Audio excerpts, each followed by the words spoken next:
The key to making a visual dictionary with your students is, of course, very simple drawings. So you can ask the kids to just do random objects or objects that have meaning to them. But the idea is that you're making a collection of images to go in your big bowl, your dictionary. It doesn't have to be in a bowl, it could be in an envelope. The idea is to keep it simple but obvious what you're doing. You've got a hat and a mug. And also if you just tell the kids to be simple, they don't get too stressed out about trying to make it perfect. You could also do a dog.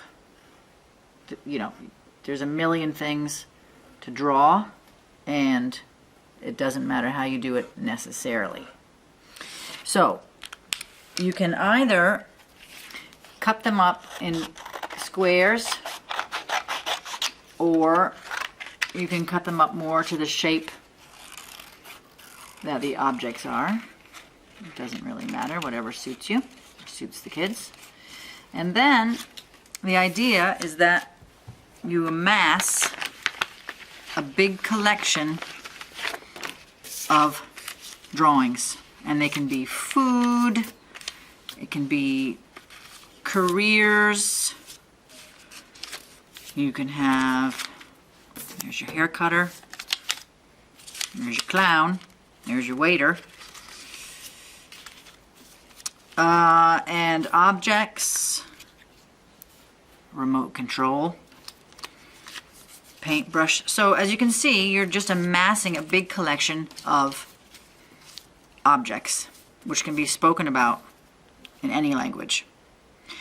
So this, you can either, each kid could have their own private collection, or it could go into a bigger collection that all the children contribute to, and then also they can all use. So what we're going to be able to do now with these things, besides just using them as kind of language prompts, is also you can then make a collage out of them. So collage, as you know, is an easy thing to do. So let's say I've got my little collection of things. Like I like riding bikes and playing racquetball. I like to read and drink hot cocoa and think about life on the sea. I love cupcakes and ice cream.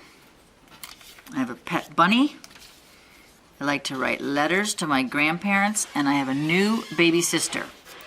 So now, this is a collage, and you can move it around. You can add bits of scrap paper to it if you've got scraps around, and then you're basically just making art and having fun. So then you can glue these down however you like.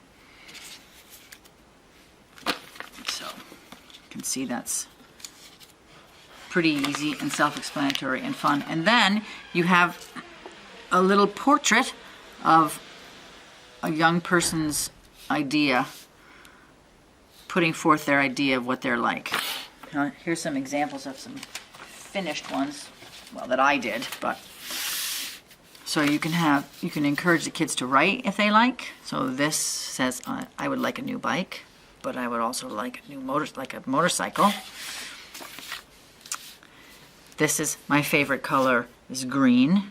This gives a little bit about my mom is a teacher. I love science and ice skating. So there can be little text, no text, lots of text. And mainly it's just fun to do. And then also on a rainy day, you can just sit and draw little objects for your collection.